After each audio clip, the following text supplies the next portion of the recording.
네, 여러분 도시 및 지방행정 이어서 도시행정의 기초 중심으로 해서 여러분들하고 학습하는 시간 가져보도록 하겠습니다. 예, 도시화의 의, 우리 먼저 배웠던 도시행정의 기초 개념 중심으로 해서 이어서 도시화에 대한 부분 들어가도록 하고요. 이 도시가 계속해서 진행된다라는 의미, 어떤 내용을 담고 있는 것인지, 또 도시 구조 개념 중심으로 해서 학습하도록 하겠습니다. 또 그 도시정책의 전개, 도시정책에서 중점적으로 바라보는 이제 주요 개념, 또 전개 과정, 또 도시화의 주요 쟁점 중심으로 해서 여러분들하고 함께 다뤄보도록 하겠습니다. 자, 여러분들 이제 도시화가 계속해서 진행된다라는 이제 그런 의미를 반영하고 있는데요. 이 어버나이제이션, 이 도시화는 어떤 의미를 담고 있다라고 여러분들 이렇게 보시는지요. 일단은 이제 비도시적 생활 양식에서 도시적 생활 양식으로 변화가 되는 것이다. 그럼 도시적 생활 양식과 비도시적 생활 양식은 어떻게, 무엇을 기준으로 차이가 나타나게 될까요? 비도시 지역이다라고 할 때 또 도시 지역, 근데 아무래도 많은 사람들이 또 비도시 지역에서 도시 지역으로 이렇게 이동하는 것에 대한 선호도가 높다라는 거 이제 볼 수가 있고요. 비도시 지역이다라고 할 때는 우리가 도시를 제외한 모든 지역이고요. 도시를 제외한 모든 지역에 나타나는 생활 그 양상의 현상은 이제 어떤 경제 구조를 갖고 있느냐에 따라서 그 차이가 있다라는 것이죠. 그래서 예를 들면 농업을 기반으로 한다라든가 산업을 기반으로 한다라든가 또는 이제 어업을 기반으로 하느냐에 따라서 이제 차이가 있겠죠. 아무래도 도시 쪽에 산업 기반 구조가 더 강하게 나타나고 있다라는 점. 그다음에 이제 비도시 지역 생활 그 양식은 농업이라든가 주로 자연 친화적 상태를 이제 경제 활동의 주무대로 활용하고 있다라는 점. 이렇게 이제 그 차이를 우리가 이제 그 정의를 내리고 볼 수가 있겠습니다. 자, 도시화는 그 여러 측면에서 접근할 수 있는 이제 그러한 그 현상을 이제 토대로 볼 수가 있겠고요. 그래서 현실적으로는 이제 관찰하거나 좀 이제 우리가 그 쉽게 접근할 수 있는 이제 그러한 요소는 인구의 이동인 거죠. 인구의 이동. 또 이제 인구가 어디에 얼마만큼 많이 집중하느냐. 그 현상을 가지고 이 도시화에 대한 정의를 내리는 이제 이러한 연구가 이제 전반적으로 이제 대부분 이루어지고 있다라고 볼 수가 있겠고요. 또 인구 이동은 또 사실상 그 경제 활동의 움직임을 간접적으로 볼 수 있게 해주는 또 그러한 그 부분이기도 합니다. 사람들이 이쪽에 많이 모여 살다가 저쪽 지역으로 많이들 가네라고 했을 때, 저 지역에는 뭐가 있는 것이지? 무엇이 사람들을 저쪽으로 이동하게 하는 것이지? 이에 대해서 이제 다시 한번 관찰을 하게 한다라는 것이죠. 예전에도 우리가 역사책을 이제 보게 되면은 여러분들 이제 인구가 이동하는 이동 그 루트를 이렇게 볼 수가 있지 않습니까? 그러면은 예전에는 어디를 향해서 많이 가느냐? 라고 했을 때 특히 이제 몽골의 유목민들이 계속해서 이주하는 생활을 하지 않습니까? 근데 이주할 때 뭘 따라서 갑니까? 풀이 많고 물이 있는 곳을 향해서 가더라. 근데 도시를 생성하는 기준 중에 하나도 왜 많은 도시들의 공통된 기준을 보니까 어떠한 지형의 특성을 가진 곳에 많이 도시가 만들어지고 또 그 도시에 많이 사람들이 가더라라고 했을 때 제일 중요한 건 이제 자연 지형으로서 물이 있는 곳, 물을 공급받을 수 있는 곳, 또는 산이 있어갖고 이렇게 막아줄 수 있는 곳이라든가 몇 가지 어떤 그 기준들을 우리가 이제 찾아볼 수 있게 됩니다. 그래서 사실상 인구 이동을 하는 그 이제 중요한 요소 중에 하나는 경제 활동의 움직임을 간접적으로 확인해 볼 수 있다라는 것이죠. 그래서 사람들이 산업 구조가 이제 형성이 되다 보니까 그 산업단지에 보다 더 많은 일자리가 만들어지고 이제 그 일을 하면서 이제 본인들의 경제 활동의 주무대가 될 수 있다라는 것을 굉장히 중요한 기준으로 이제 적용하고 있다라는 것을 이제 나타내주는 어떤 하나의 이제 사인으로 본다라고 할 수가 있겠죠. 그래서 이 도시적 가치, 또 제도, 행태 이런 여러 가지가 이제 어떤 방식으로 어떤 방향을 향해서 전파가 되느냐 이것을 보면서 이제 인구의 이동과 반영해 가지고 우리가 그 나타내는 이제 그 형태를 보고 이제 도시화의 여러 가지 다양한 모습들이 개진되는 것을 확인해 볼 수 있다라고 하겠습니다. 자, 그 위에 이제 여러분들 보시는 바와 같이 이제 세계 지도가 있습니다. 그래서 전 세계 도시 인구의 비율을 보니까 어디가 가장 높게 나타나는 걸로 보여집니까, 여러분들? 보게 되면은 북미 지역의 도시 인구 비율이 상당히 높죠. 북미 지역. 그 다음에 유럽도 굉장히 높게 나타나고요. 또 라틴 아메리카 상당히 높습니다. 그래서 이 라틴 아메리카의 도시 인구 비율, 북미, 그래서 주로 이제 그 아메리카 대륙을 중심으로 해서 이 도시 인구 비율이 상당히 높다라는 것을 확인해 볼 수가 있겠습니다. 우리 그 서울을 중심으로 해서요, 이제 경기도권, 서울과 경기도권의 이제 지도입니다. 1980년대와 2010년을 놓고 비교해 봤을 때, 사실상 그 도시의 비율이 어느 정도라고 보여지나요?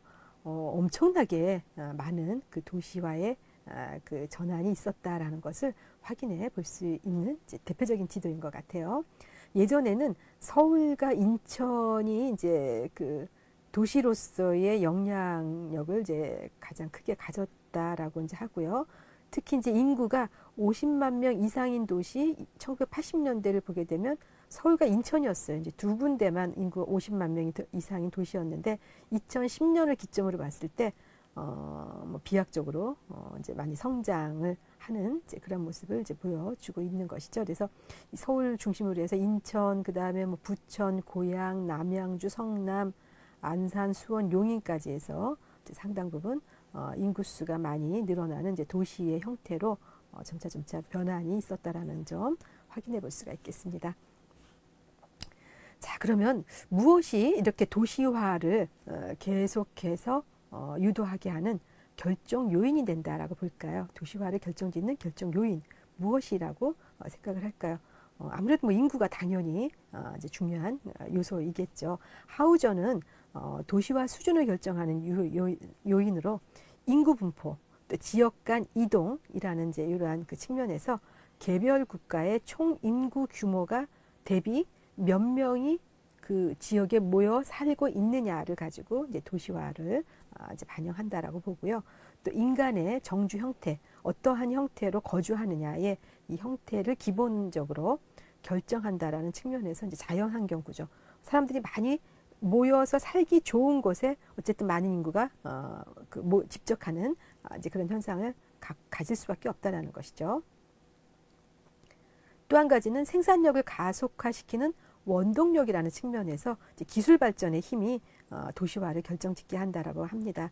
기술 발전이 확대되고 또 더 나은 발전에 힘을 받아서 살기 좋은 곳으로 또는 이제 직장에 취업하기 좋은 곳으로 그 지역이 성장한다라고 하면은 어쨌든 또 다른 지역에서 많이 인구가 모여들 수밖에 없겠죠. 그래서 모여들면서 또 도시화가 이제 진전이 된다라고 볼 수가 있겠고요. 또 대규모 정주 생활을 가능하게 하는 어떤 사회 조직들이 발달하는 거예요. 그래서 그 사회 조직이 힘을 발휘해 가지고 사람들을 또 유입하게 하는 또 그런 부분도 이제 가능하다라고 보는 것이죠. 여러분들 우리 이제 판교 테크노밸리 그 벤처 사업가들이 이제 많이 모여들게 해줬고 또 벤처가 회사들이 많이 이제 발생을 하면서 그 인근 지역에 또 인구가 많이 늘어나게 됩니다. 그래서 보다 더 어떤 많은 시설들을 제공해주면서 이제 그 지역이 특화되는 지역으로 이제 계속해서 성장세를 보이고 있는 또 그런 부분도 있고요. 또 이제 지방에 있는 소도시 같은 경우는 뭐 문학 도시를 만든다라든가 또는 관광 도시를 만든다라든가 해서 어떤 그 사회 조직의 발달의 한 측면을 이제 인용을 해가지고 사람들이 모여들게 하는 이제 그러한 구조로 또 도시화가 이렇게 생성이 되는 또 그런 모습도 있을 수 있습니다. 그래서 하우저가 이제 주장하는 도시화 수준을 결정하는 요인 이런 방식으로 한번 이제 접근을 해볼 수가 있겠고요.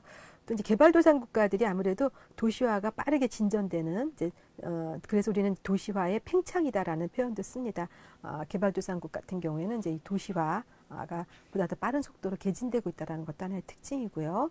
또 도시로 많은 인구가 이제 이입이 되면서 이제 자연 증가분에서 기인하는 이러한 부분도 개발도상국의 도시화에서 나타나는 하나의 현상이라고 봅니다.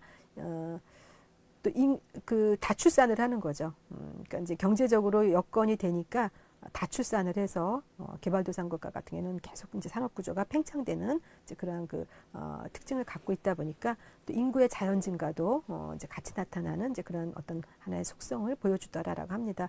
우리 같은 경우에도 60년대, 70년대 특히 그리고 보통 이제 인구가 많이 급증하는 때가 전쟁이 끝난 직후에 어떤 그 회복 차원에서 인구가 또 많이 발생을 이렇게 늘어난다라고 인구 증가가 이렇게 일어난다라는 그러한 그 통계 연구 결과도 있습니다. 우리도 이제 50년대 그 한국 전쟁을 이제 거치면서 전쟁이 끝난 이후에 우리가 이제 굉장히 베이비 부머라 그러죠. 이제 53년, 58년, 57년, 58년을 기점으로 해갖고 64년까지가 이제 베이비 붐, 가장 인구가 많이 늘어났던 이제 그러한 시기라고 합니다. 이제 어쨌든 그 자연 뭐랄까 전쟁이 끝나고 나면은 그 전쟁의 폐허를 치유해야 된다라는 이거는 이제 문화 인류학적 관점에서 바라보는 이제 그러한 시각입니다. 그래서 인구가 늘어날 수밖에 없다라고 이야기를 하고요.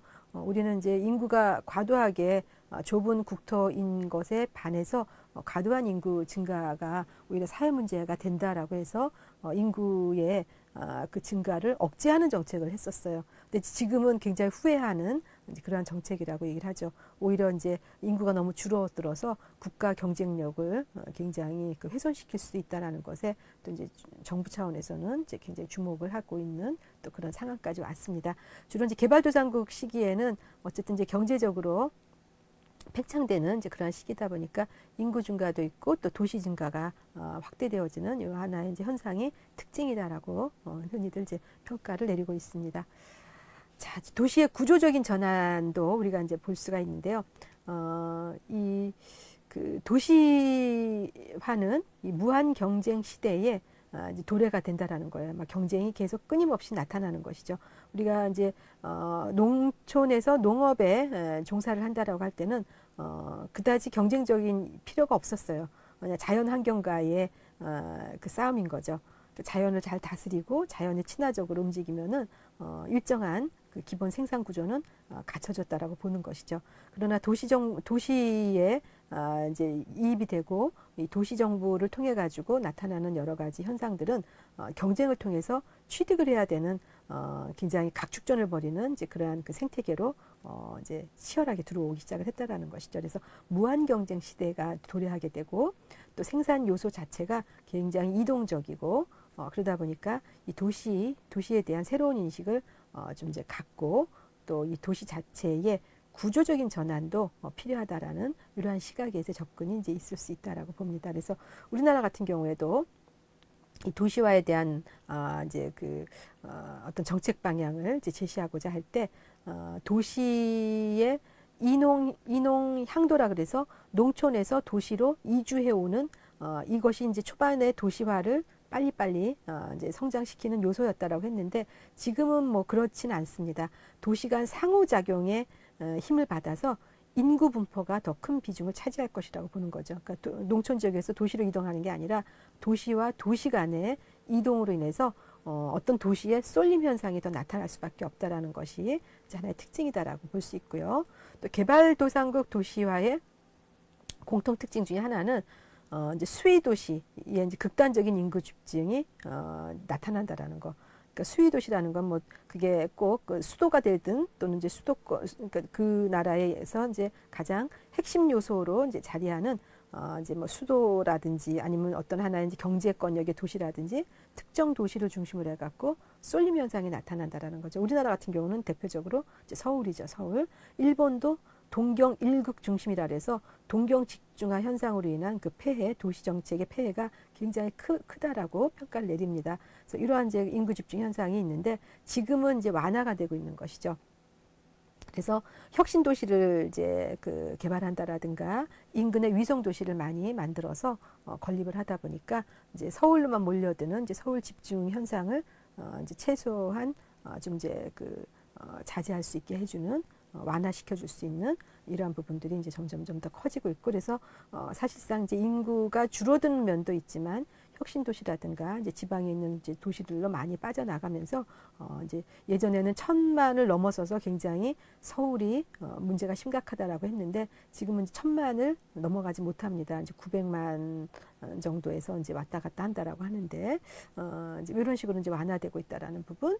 또 이제 도시 인구가 계속 증가하고 있는데 이제 이미 거대 도시로 성장한 이런 도시들 같은 경우에 재개발을 통해 가지고 도시의 질적인 부분을 좀 개선하기 위한 이 요소가 굉장히 중요한 숙제로 도시 정부가 이제 안고 가야 된다라는 거. 예를 들면 이제 미국 같은 경우는 이제 뉴욕의 맨하탄 굉장히 오래된 도시죠. 이제 슬럼가로 황폐해졌어요. 그러다 보니까 이 도시를 이제 그 재개발을 해갖고 문화 도시로 계속 탈바꿈을 시키기 위한 노력을 이제 했는데 잘 나가고 있었는데 이번에 코로나19 바이러스로 인해 갖고 이 미국의 뉴욕이라는 맨하탄을 기점으로 하는 인근의 이제 도시들이 아주 굉장히 그 직격탄을 맞은 피해가 가장 큰 이제 지역 중에 하나로 이제 들어오고 있다라는 것이죠. 그래서 이런 부분들을 이제 우리가 좀 바라보는 굉장히 중요한 하나의 어떤 경종을 울리지 않았나라고 생각이 됩니다. 그래서 이 부분은 나중에 도시 서비스, 도시 문제를 한 번 더 다룰 때 여러분들하고 한번 좀 심도 있게 나누는 이제 그런 그 주제로 잡고자 합니다. 또 세계화 시대에 대비한 도시관리 문제 이제 또 중요한 과제로 이제 부각이 됩니다. 그래서 이제는 많은 여러 국가들의 도시와 도시가 연결이 되어져서 우리가 어떤 우리나라 한 지역의 도시가 아니라 세계 여러 나라들과의 네트워킹을 하는 이제 그런 도시로 부각이 됐기 때문에 도시관리가 우리만 되는 게 아니라 여러 그 국가들이 함께 공존을 해야 되는 이제 그런 부분으로 이제 같이 가고 있다라는 점 이제 볼 수가 있겠고요. 이 도시 정책을 전개해 나갈 때 어떤 부분들을 우리가 이제 바라보게 될 것이냐, 이제 시기별로 한번 그 전개 과정, 그 인구가 이제 집중되는 것을 중심으로 해서 시기별로 이제 이 도시 정책이 이제 개진이 됐었습니다. 간단하게 한번 짚어보도록 하죠. 이 대도시의 인구가 집중했던 이제 문제 인식기입니다. 그래서 우리나라 같은 경우 1960년대 초부터 1970년대 산업화가 본격화되기 시작하면서 도시화가 같이 일어났던 거죠. 그래서 도시의 이 산업 구조가 이제 형성이 되고 공장을 짓고 또 산업 시설들이 만들어지고 농어촌 지역에서 도시로 향해서 젊은이들이 굉장히 많이 이제 유입이 됐던 이제 그러한 시기이기도 하죠. 그래서 1964년 그 국무회의에서는 이 대도시 인구 집중 방지책이라는 이 안건을 의결을 했다라고 해요. 그러니까 이미 오래전에 벌써 도시에 많이 몰려오지 못하게 해야 된다. 뭐 이런 논의가 있었다라는 거죠. 이미 1964년이에요. 아주 굉장히 오래전에 이제 이미 이런 논의가 있었다라는 점. 또 1970년 국무회의의 의결을 통해 갖고 이 수도권 인구의 과밀 집중 억제에 관한 기본 지침도 만들어졌다라고 해요. 그러니까 우리가 이제 서울에 너무 많이 이렇게 비중이 커지는 거 아니냐. 근데 그 당시에 서울의 규모는 지도를 놓고 봤을 때 우리 이제 강남까지는 해당이 되지 않습니다. 그 다리를 건너가지 않은 그 우리 서울의 그 뭐랄까 면적을 놓고 보면 굉장히 작은 규모였던 거죠. 그러니까 그 안만 서울이었다라고 봤는데 이제 점점 확대되어지면서 다리를 넘어서 갖고 강동구, 강남구, 인근 지역까지 다 이제 포함이 되는 지금의 서울하고는 면적의 차이가 있다라는 것을 좀 이제 유념해서 봐야 되겠죠. 이제 제가 위치하고 있는, 제가 거주하고 있는 우리 이제 그 지역도 보면은 제가 이제 그 집 문서가 이제 있는데 아주 오래된 동네이다 보니까는 집 문서를 보면은 뭐 지금은 서울시 서초구입니다만은 이 동네가 처음에는 어떻게 시작되냐면 집 주소가 경기도 과천군 반포면이었어요. 반포면. 근데 지금은 이제 서초구 반포동으로 바뀐 거죠. 그러니까 역사는 사실은 서울시가 아니라 우리 동네도 경기도 과천군의 한 면이었던 게 이제 서울로 들어와 갖고 서울시의 그 강남 서초구 이쪽 지역으로 이제 이렇게 영역이 확대된 이제 그런 모습으로 볼 수가 있겠습니다.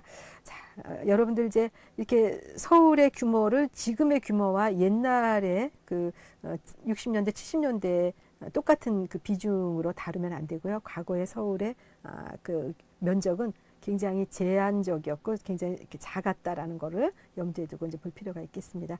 그래서 1972년에서 81년 요 시기에 제1차 국토종합개발계획을 이제 발표합니다. 그래서 이제 기본 목표를 세우고 도시와 농촌 간의 균형 발전을 해야 된다라는 이제 이러한 인식을 반영한 이제 그러한 국토종합개발계획의 이제 일환으로 진행이 됐다라는 거 이제 볼 수 있고요. 지금 되돌아서 보면은 그 당시에도 또 이런 그 균형 발전을 해야 된다라는 것에 대한 인식을 굉장히 확고하게 갖고 진행을 했구나라는 것을 되짚어 볼 수가 있겠습니다. 또 이제 시간이 지나서 1982년부터 1991년 한 10년간의 시간을 이제 갖고 계속해서 개발 계획이 이제 만들어지고 있는 것이죠. 그래서 2차 국토종합개발계획에서는 인구의 지방 정착을 유도해야 된다. 그 도시로 너무 많이 오지 말아라. 지방에 좀 거주해라. 라는 것을 이제 개발 계획을 통해 갖고 이제 반영을 하고 있다라는 겁니다. 그래서 지방에 정착할 수 있도록 해야 된다라는 점, 또 개발 가능성을 전국으로 좀 확대해야 된다라는 것을 반영하기 위한 노력이 이미 오래전부터 있었다라는 점, 이제 중요한 포인트라고 할 수가 있겠습니다. 무엇보다도 이제 국토의 그 다획 구조, 그러니까 어느 한 지역만 발전시키는 게 아니라 핵을 여러 군데로 분산을 시켜갖고 균형 발전을 하게 해야 된다라는 게 이미 이때부터 장기 계획 안에 반영을 시켰다라는 점 이제 볼 수가 있겠고요. 이제 지역 생활권을 조성하려고 했었고, 또 서울과 부산 이 양대 도시를 중심으로 해서 가급적 이 두 도시만 성장하지 말고 인근 지역과의 기능을 좀 강화시키기 위해서 이 사회 간접 자본 시설을 확충해야 된다. 또 후진 지역을 개발 촉진시켜야 된다. 이런 그 굉장히 중요한 어젠다, 쟁점들을 이제 강조했다라는 거. 이제 이미 오래전부터 이러한 논의들이 이어졌구나라는 것을 다시 한번 확인해 볼 수 있겠습니다. 자, 그리고 이어서 1992년부터 2001년에 이제 걸쳐서 진행된 이 제3차 국토종합개발계획에서는 지방을 집중 육성해야 된다라는 이러한 어젠다가 굉장히 화두로 떠올랐습니다. 그래서 이 국토 균형 발전의 적극적인 추구, 또 그 국토를 좀 효율적으로 이용해야 된다라는 것에 대한 이제 추진 목표를 굉장히 적극적으로 반영하고자 노력했던 게 하나의 특징이다라는 점 볼 수 있겠고요.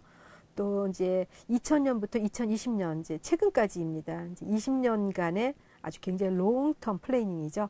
이 4차 국토종합 그 개발 계획에서는 이 지역 간 통합, 또 남북 간의 통합, 또 동북아 지역의 통합, 또 개발과 환경의 통합. 그래서 통합이라는 주제를 중심으로 해서 우리나라의 국토가, 도시가 어떤 도시의 한 영역만 보는 게 아니라 전체적으로 통합 관점을 통해 갖고 좀 거시적 시각에서 경쟁력을 확보해야 된다라는 이러한 관점의 개발 계획을 반영하고 있다라는 게 하나의 특징입니다. 그러나 20년 사이에 2000년부터 2020년이 되는 이 시기에 너무나 많은 기술 변화의 그 진전이 있었습니다. 우리는 20년 후에 또 어떤 그 기술이 발전할지는 사실은 지금으로서는 상상하기가 어려워요. 여러분들 이제 지금 나이에서 20년이 되면 여러분들이 아마 이 사회를 주도하는 굉장히 그 중진으로서의 역할을 할 때일 겁니다. 그랬을 때 여러분들은 어떤 그 기술을 무기로 삼아서 여러분들의 경쟁력을 신나게 발휘할 수 있을 거라고 생각을 합니까? 한번 상상력을 발휘해 봐주시면 좋을 것 같아요. 제가 볼 때는 지금하고는 또 다른 완전히 재편된 새로운 사회의 모습으로 재편이 되어 있지 않을까 이렇게 또 생각을 해보게 됩니다. 그럼에도 불구하고 우리는 이렇게 10년, 20년이라는 롱텀 플래닝을 세워야 됩니다. 그래야 또 발전을 하기 위한 성장의 무게감을 염두에 두고 이제 지속적으로 이제 변화를 추진해 나갈 수 있다라는 것이죠. 자, 이제 도시화가 이제 계속해서 이제 이루어지고 있고요. 또 그 과정에서 도시 계층도 구조적인 변화가 나타나고 있습니다. 우리나라의 도시화 추세 한번 그 짚어보도록 할게요. 우리나라도 이제 예전에는 이제 경기도 우리를 중심으로 해갖고 이제 수도 한양이었죠. 한양을 중심으로 해서 이제 도시가 형성이 되어 있었습니다. 그럼에도 불구하고 오늘날 이야기하는 현대 개념의 이제 도시라고 하게 되면은 이제 제1기의 도시화 1915년부터 1960년대 초까지를 이제 연구의 결과에서는 이렇게 이제 규정을 하고 있습니다. 특히 1945년까지 도시화의 수준은 굉장히 낮았어요. 한 14.5% 정도 아주 미미한 수준에 머물렀다라고 이제 보고요. 해방이 되고 난 이후부터 1960년까지 이 우리나라의 정치 사회적 혼돈은 엄청나게 많았죠. 아주 혼란기였다라고 보는 거죠. 정치 사회적 격동기라고 표현을 합니다. 이 당시에 인구와 관련한 재분포가 이루어졌던 그런 때였다라고 이제 표현을 하고요. 왜 그랬을까요? 왜 인구가 재분포가 있었을까요? 우리가 사실 60년대 오기까지 6.25 전쟁을 거쳤고, 그 다음에 이제 세계 1차 대전과 2차 대전의 그 회오리 폭풍 속에 우리나라가 사실 들어가 있었죠. 일제강점기 시기를 이제 맞이해서 원치 않았는데도 그 폭풍 속에 우리는 어쩔 수 없이 희생양이 되었었어요. 그러면서 인구가 아주 급격하게 이제 이동이 있었고, 인구 이제 재분포가 이루어졌던 이제 그런 시기라고 표현을 합니다. 그러다 보니까 도시화하고도 밀접한 연관을 갖는다라고 보고요.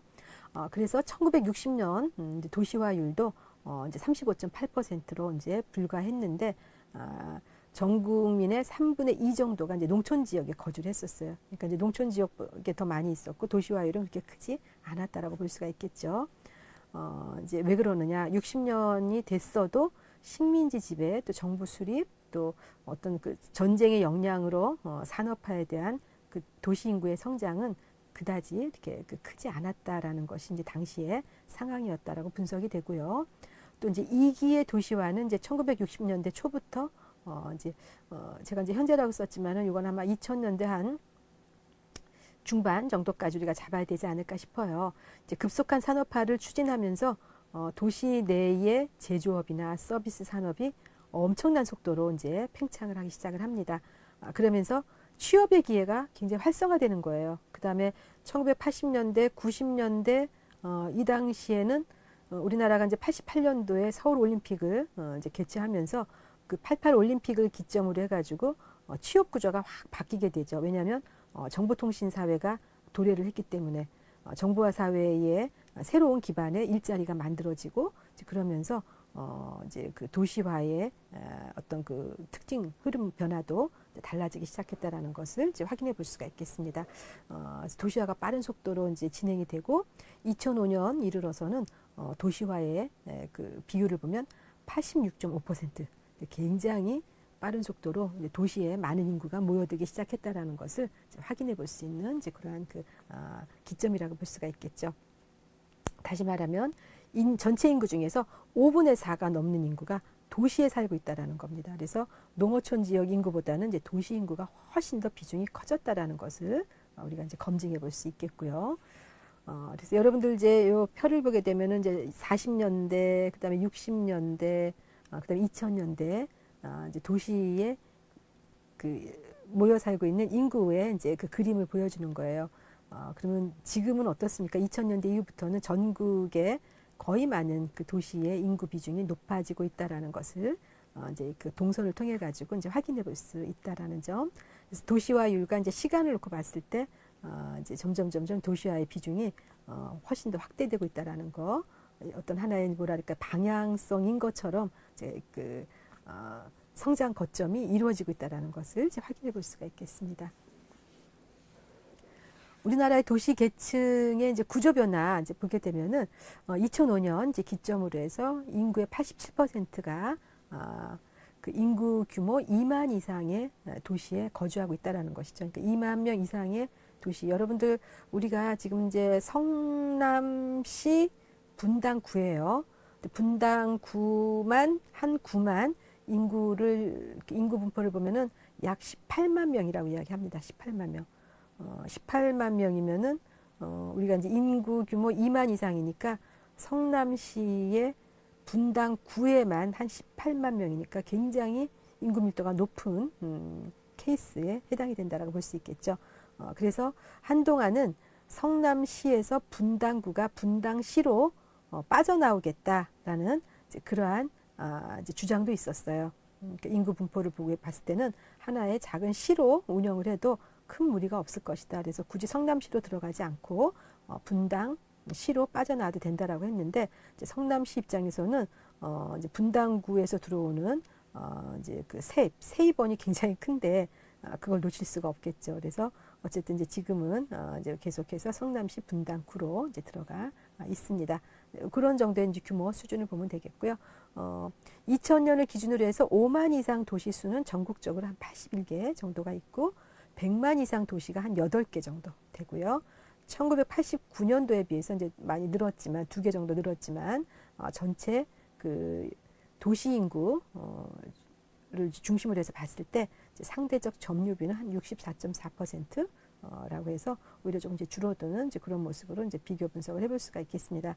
그럼에도 불구하고 이 서울 인구의 정체 또는 이제 감소가 이 10만에서 100만 규모에 이르는 중간 규모 도시들이 계속해서 팽창하고 있기 때문입니다. 그래서 이 중간 규모 도시들이 팽창하다 보니까 서울 인구가 더 이상 늘어나지 않는 이제 그러한 그 효과를 이제 주기도 한다라는 점. 서울로 굳이 오지 않아도 그 주변에 있는 이제 그 정도 도시 수준에서 살 때 큰 불이익이 없더라, 큰 그 불편함이 없더라, 뭐 이런 정도에서 이제 머무르게 한다라는 것이죠.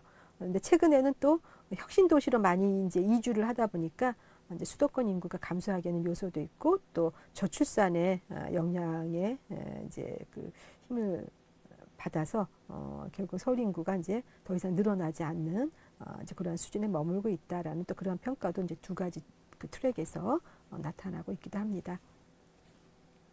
자, 우리나라 도시화의 특징, 이제 어떤 특징을 갖고 있는가 하나씩 한번 짚어보도록 할게요. 이 종주 도시화의 성격, 종주 도시화는 어떤 걸까요?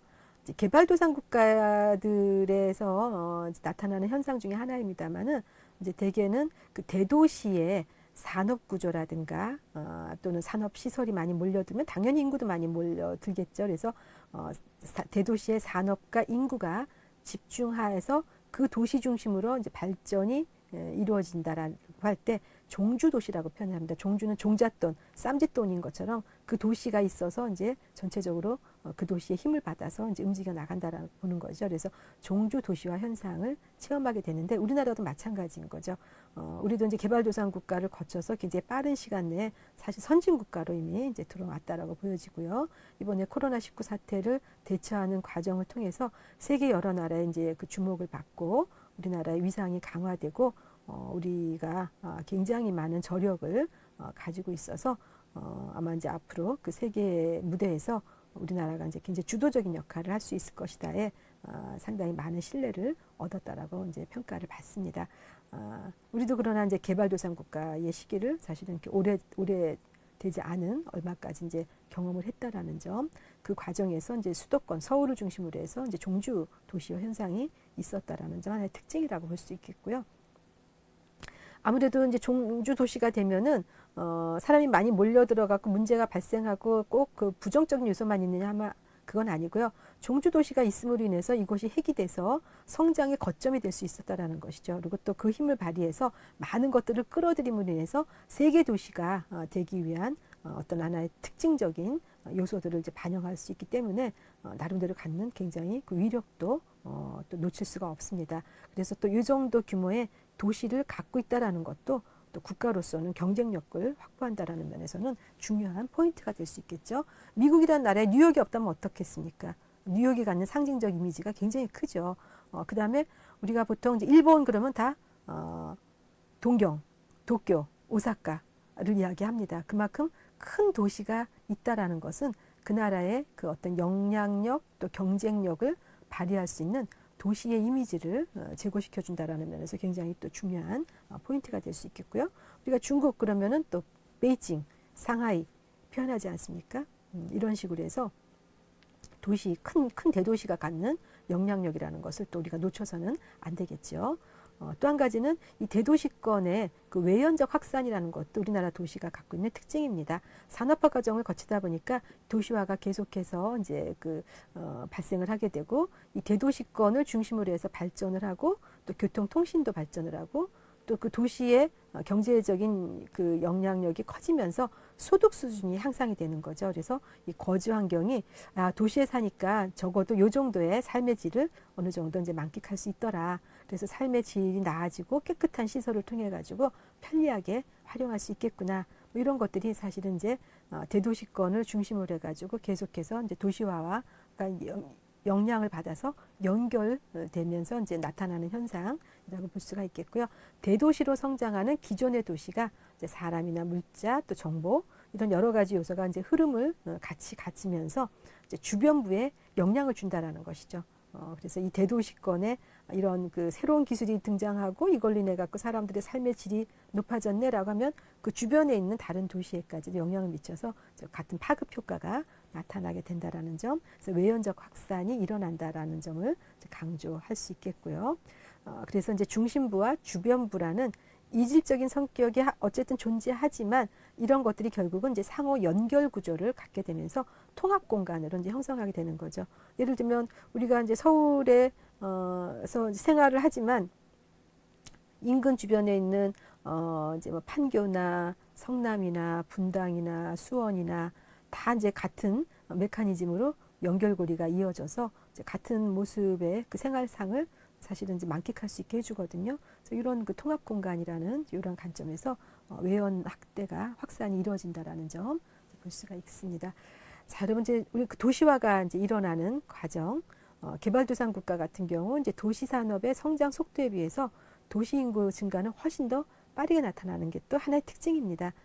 어쨌든 도시화에 그 많은 사람들이 모여들고자 하는 이제 속성이 강하다 보니까 이제 인구의 그 증가 속도도 빠르게 나타나는데 그러다 보면 인구가 빨리 좀 더 많은 사람들이 한꺼번에 나타나면 어떨까요? 주택 문제가 결국은 이제 드러날 수밖에 없는 거죠. 그러다 보면은 집을 지어갖고 공급하는 시간은 오래 걸려야 되는데 그 사이에 굉장히 많은 사람들이 몰려들다 보니까 이제 거주는 어쨌든 해야 되고 집은 없고 그러면 이제 불량 주거 지역이 형성이 된다라는 것이죠. 그래서 이 불량 주거 지역이 형성되고 이곳에 이제 슬럼가와 같은 이제 그런 그 집단 그 주거 형태가 만들어짐으로 인해서 이곳에서 이제 범죄도 발생할 수 있고 안전 문제도 발생할 수 있고 또 시설과 관련한 다양한 이제 도시 환경과 관련한 문제들이 발생한다라는 것이죠. 그래서 도시 원인의 이제 어떤 그 요소가 되고 있다라는 점. 그래서 우리가 보통 이제 그 농촌의 인구가 많은 개발도상 국가들 같은 경우 이제 최근까지도 이제 구조적인 문제를 야기하고 있다라고 이야기를 합니다. 그래서 보통 이제 농촌에서 어려운 상황이 돼서 이제 도시로 오다 보니까 이제 그들이 또 도시 빈민을 형성하는 이제 그러한 문제가 이제 구조적인 문제이다. 그래서 도시화에서 우리가 이제 비중 있게 다뤄야 되는 문제 중에 하나가 바로 그 도시 빈민의 문제를 놓칠 수 없다라고 흔히들 또 언급을 하고 있기도 하죠. 여러분들 혹시 이제 해외여행 지금은 우리가 이제 자제를 해야 되고 이제 조금 더 시간이 걸리지 않을까 싶습니다. 예전에는 이제 해외여행들을 아마 많이 다녔을 거예요.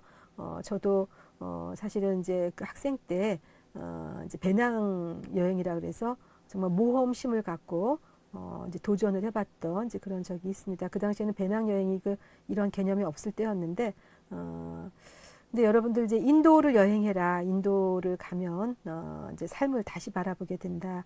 이런 그 조언들을 많이 들었던 기억이 있습니다. 인도를 여행을 하면서 눈물을 많이 흘렸던 기억이 납니다. 왜냐하면 그 인도의 거리를 이제 걷다 보면은 이제 델리 거리였는데요. 그 거리에 한 가족이 아주 갓난아 어린아기까지 해서 어린아이들과 갓난아기 가족이 다 길바닥에서 이제 그냥 신문지도 못 깔고 그냥 이제 바닥에 누워서 잠을 자는 모습을 본 적이 있었어요. 그래서 깜짝 놀래갖고 왜 길바닥에서 저렇게 잠을 자냐라고 했을 때 이제 지방 이제 농어촌 지역에서 도시로 올라온 거죠. 일자리를 찾아서 올라온 거죠. 올라왔는데 갈 곳이 없는 거예요. 거주할 수 있는 곳이 없고 일도 잘 못 찾고 그러니까 이제 없으니까 그냥 길바닥에서 이제 숙식을 하는 거죠. 그래서 왜 지방에서 올라왔느냐라고 했을 때 이제 폭우나 폭풍이나 이런 자연재난으로 인해서 살던 기반이 다 망가졌기 때문에 더 이상 그 지역에 머무를 수가 없다 보니까 이제 결국은 도시로 왔다. 근데 도시에서 일자리를 찾지 못하니까 결국은 이제 도시 빈민으로 이제 그 생활할 수밖에 없는 이제 그 과정들을 이제 들으면서 이제 정부의 역할이 아마 이제 상당히 뒷받침이 돼야 되는데 이제 그런 경우가 너무 많아지면 이제 정부의 역할이 굉장히 제한적이 되는 또 그런 경우를 이제 볼 수가 있었습니다. 그래서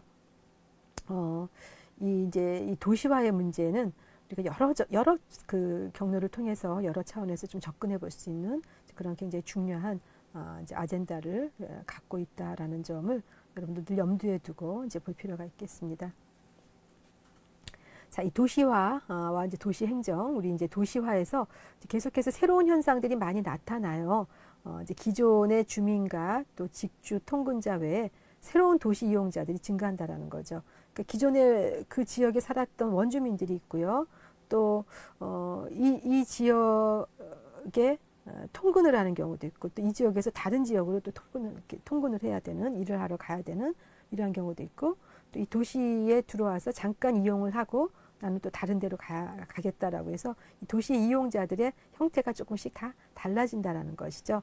그래서 특정 기간 뭐 어떤 그 불규칙한 이제 사유를 통해 가지고 이곳을 이용만 하고 나갈 수도 있고, 또는 이제 뭐 아예 오랫동안 또 거주를 할 수도 있고, 뭐 여러 가지 그 상황들이 다를 거라고 생각이 들어요.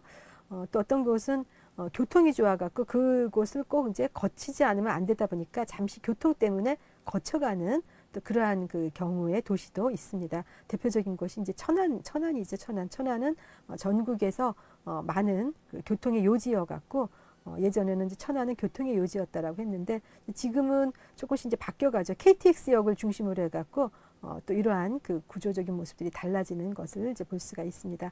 이 도시화 과정에서 또 다른 변수가 이제 여성 노동력의 노동 참여율이 굉장히 빨리 이제 신장이 되고 있어요. 산업사회를 이제 우리가 맞이하게 되면서 농촌 지역에 있었던 많은 젊은 여성들이 도시로 오게 하는 것이 그 산업시설에 여성들의 인력을 필요로 했다라는 거죠. 저렴한 인건비의 여성 인력을 활용해서 이 산업시설들이 막 경제의 성장력을 뭐 높여가기 시작을 한 거죠. 그러니까 여성 노동자들이 많이 들어오기 시작을 했어요. 그래서 여성 인력에 대한 수요도 급격하게 되고, 그래서 도시에는 또 여성들이 살 수 있는 여러 가지 시설들을 또 많이 만들어 주다 보니까 그런 것이 편리해져서 다시 돌아가지 않고 도시에 남게 하는 또 그런 어떤 하나의 원인도 있었다라고 보는 것이죠. 그래서 또 대부분의 도시들이 이제 현재는 오래된 도시들이 많이 이제 생기면서 노령화가 시작이 됩니다. 인구의 노령화, 또 복지 수요는 여기에 맞춰 갖고 점점 커져야 되는 거죠. 그러니까 재정 지원이 훨씬 더 확대되지 않으면 안 된다라는 것을 전제를 하고요. 그래서 이런 이제 부분들이 이제 도시화에서 우리가 이제 새롭게 바라봐야 되는 당면 과제로 등장하고 있다라는 거 이제 확인해 볼 수가 있겠습니다. 대도시는 계속해서 팽창하고 있죠. 이 중소도시보다 대도시가 훨씬 더 빠른 속도로 성장하고 있다라는 거, 이것도 뭐 당연하죠. 워낙 많은 그 요소들이 들어와서 이러한 것들이 서로 이제 상생 효과를 높이면서 발전의 어떤 힘을 받는다라는 점 볼 수 있고요. 또 인구 이동의 선별적인 특징 때문에 이 농촌 지역 또 중소도시 상대적으로 좀 침체되는 반면 대도시는 이제 비대해지는 현상을 가져온다라는 거죠. 어쨌든 젊은 층들은 다 대도시를 선호하는 것은 막을 수 없는 어떤 하나의 현상인 것 같아요. 그래서 가급적이면 대도시 중심으로 가면 내가 더 놀 수 있는 재밌는 아이템들도 많고 더 맛있는 집들도 많고 뭐 이런 여러 가지가 중소도시에 비해서도 대도시가 더 선호도를 높게 하더라라는 것들이 또 이제 어떤 그 대도시의 비대 현상을 가져오게 하는 요인이 될 수 있다라고 이제 할 수 있고요. 또 국토 이용을 할 때 우리가 이제 그 지역의 공공복리를 우선시 적용해주고 국토가 균형 있는 발전을 그 해나갈 수 있도록 해야 된다라고 하지만은 이제 그럼에도 불구하고 대도시는 어쨌든 그 집중적으로 여러 가지 정책의 현안을 반영할 수밖에 없는 이제 그러한 면에서 이제 어쨌든 대도시는 팽창의 어떤 축을 가지고 계속해서 이제 진행하고 있다라는 점 하나의 특징으로 볼 수가 있겠습니다. 이 중소도시도 이제 성장을 하죠. 예전에 비해서는 중소도시들이 많이 그 이제 확대되고 또 확산하는 이제 그러한 모습들을 이제 볼 수가 있습니다. 우리나라 대도시가 이제 지나치게 팽창을 하다 보니까 이제 국가 전체 그 정책 차원에서는 대도시를 가급적이면 더 이상 성장하지 않게 하려고 성장하지 않게 한다라는 건 팽창되지 않게 하려고 했다라는 것이죠. 그러나 이제 어쨌든 그 대도시의 성장도 굉장히 중요한 요소를 가지고 있고요. 반면에 인근에 있는 이제 지방의 중소도시들도 나름대로 성장을 할 수 있도록 이제 진행을 유도를 해야 된다라는 것이 하나 이제 관건이었습니다. 그래서 이제 중소도시도 경쟁력을 발휘해서 어쨌든 중소도시만의 어떤 고유의 영역을 특화시키기 위한 노력이 있었고, 또 무엇보다도 이제 도시의 재원은 한정되어 있는데 이제 생산성을 발휘해서 좀 효율적으로 집행의 효과를 높여야 되고, 또 투자도 좀 정확하게 잘 해서 그 지역 고유의 어떤 그 성장의 동력을 확보해야 된다라는 것이 또 중소도시가 갖는 나름대로 어떤 그 과제였다라고 볼 수가 있겠습니다. 도시 성장에 필요한 기업, 또 대체로 중소도시들도 자발적으로 이제 유치를 하려고 하는 거죠. 그 기업들을 유치해서 우리 지역에 많이 와주세요라고 해서 그 지역에 기업들이 들어오게 되면은 이제 지역은 성장할 수 있는 어떤 원동력을 갖춘다라고 해서 이제 상당 부분 경쟁적으로 확보하기 위한 노력들이 많이 있었다라는 점, 우리가 천안도 계속해서 성장 동력에 힘을 받는 것 중에 하나는 이제 삼성이라는 기업을 유치하면서 또 천안이 새롭게 성장할 수 있었고, 무엇보다도 또 인근에 KTX역이라는 철도역을 보유함으로 인해서 천안의 핵심 요소가 예전에는 고속터미널을 중심으로 하는 그 지역이었다고 하면은 지금은 이제 KTX가 쓰는 그 역을 중심으로 해갖고 이제 지역의 거점 핵심이 조금 이렇게 이동하는 또 그런 모습을 볼 수가 있겠습니다. 그래서 이 중소도시도 교통이라든가 또는 산업체 시설을 유치하느냐 그렇지 못하느냐에 따라서 굉장히 쇠퇴할 수도 있고 성장할 수도 있다라는 것을 이제 보여주는 한 단면이라고 할 수가 있겠습니다. 자, 여러분들 이제 그 도시화와 관련한 이제 주요 쟁점 요소들 중심으로 해갖고 다뤄봤고요.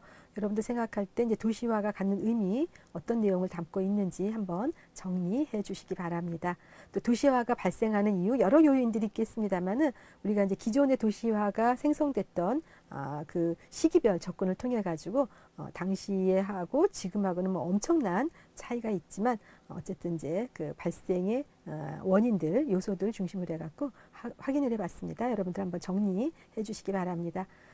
자, 그리고 이제 도시화가 발전되는 단계에서 여러 가지 쟁점들이 많이 나타나요. 도시가 성장을 하면서 또 좋은 이유가 있고, 도시가 성장을 함으로 인해 가지고 또 인근 지역에 불편함을 줄 수도 있고, 또 도시의 성장이 가져오는 또 폐해 조치도 또 상당 부분 있다라는 거 이제 볼 수가 있겠습니다. 그 각각의 단계에서 어떠한 쟁점들이 그 도출이 되고 있는지, 그 쟁점이 갖는 의미는 무엇인지 여러분들 한번 전체적인 내용 중심으로 해갖고 다시 한번 정리하는 이제 그런 시간을 가져보기 바랍니다. 자, 여러분 이제 앞으로 그 도시화의 방향 어떻게 개진될 것이다라고 생각을 하나요? 여러분들 예측을 통해 가지고 한번 맞춰보세요. 그래서 이 다음에 여러분들이 이제 두고두고 고려해 봤을 때, 도시가 이렇게 정말 새로운 모습으로 바뀌었구나, 어느 정도 맞췄구나라고 할 때는 여러분들은 상당히 미래지향적 그 식견을 갖고 있다라고 판단을 하면 좋을 것 같습니다. 이 도시화의 방향, 제가 20년 전에 또 제가 대학을 다녔던 시기의 서울의 모습하고 지금의 모습하고는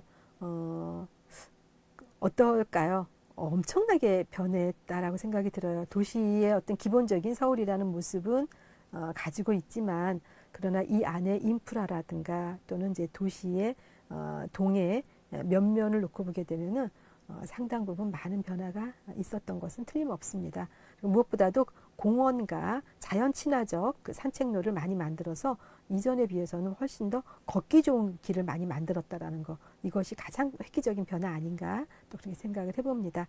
무엇보다도 이 도시화의 방향, 앞으로는 좀 더 자연 친화적인 환경을 더 고려하는 그 생태계 중심의 그 도시의 모습으로 가야 되지 않을까 저는 이제 그렇게 생각을 합니다. 우리 후대에게는 보다 더 안전하고 쾌적한 도시를 유산으로 남겨줘야 되는 게 현재 세대의 숙제 아닌가 그렇게 생각을 해서 여러분들하고 항상 이제 공감대를 좀 더 많이 갖추기 위한 또 그런 노력이 필요하다라고 이제 봅니다.